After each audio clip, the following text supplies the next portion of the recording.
I'm Jim Knotts with the Vietnam Veterans Memorial Fund, and welcome to our Father's Day Rose Remembrance 2020.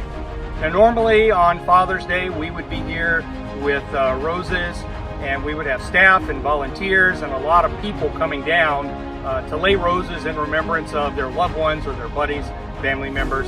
And of course with the pandemic this year, we can't do that. So through our website, the Vietnam Veterans Memorial Fund offered the opportunity to sponsor roses, and so we had over 3,300 roses that were sponsored. And so with about a dozen staff members and volunteers, we were able to come down very early this morning and put out the roses on your behalf in remembrance of your Vietnam veterans.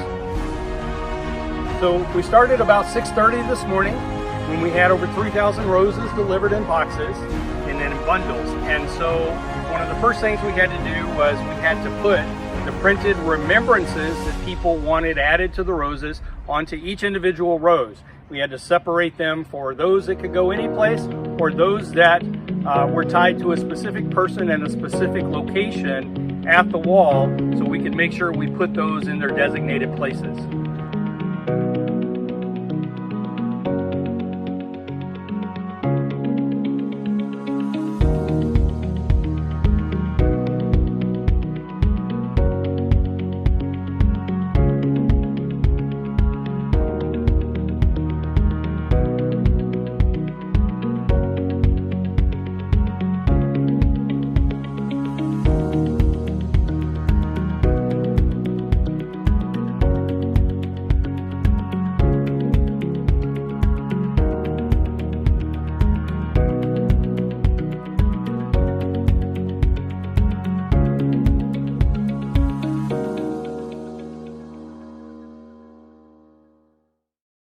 So this is the end result, over 3,000 roses at the wall, each one of them in remembrance for a Vietnam veteran, family member, a buddy. There aren't that many people here at the wall today, but certainly you are here together with us, putting down the roses and loving remembrance of your family members and your buddies.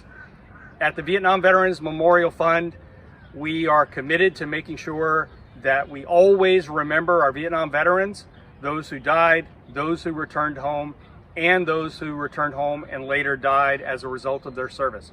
It is our privilege to express your love for your fathers by placing these roses at the wall and at the In Memory Plaque in your honor.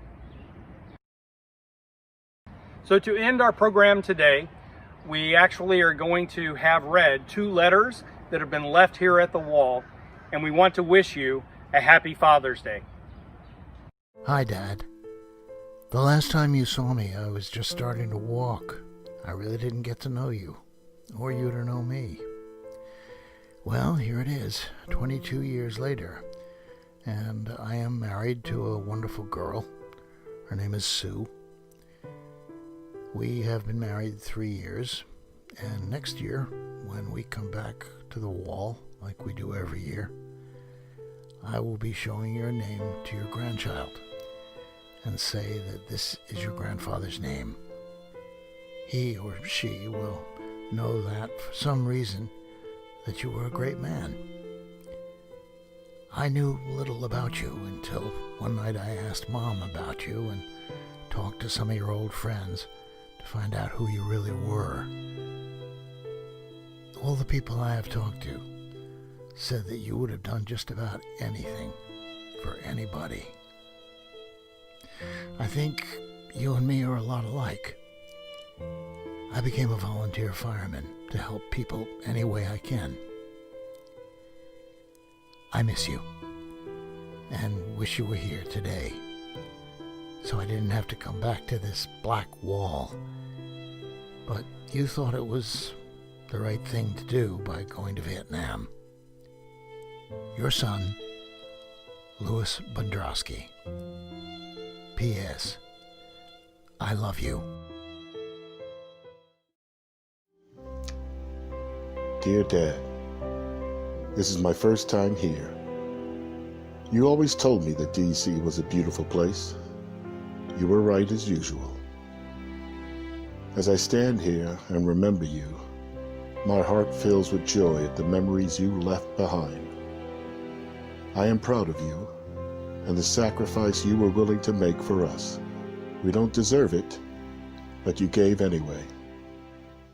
I know that you were thinking of your family when you went down, and I love you for that. Thank you for leaving me an example to follow.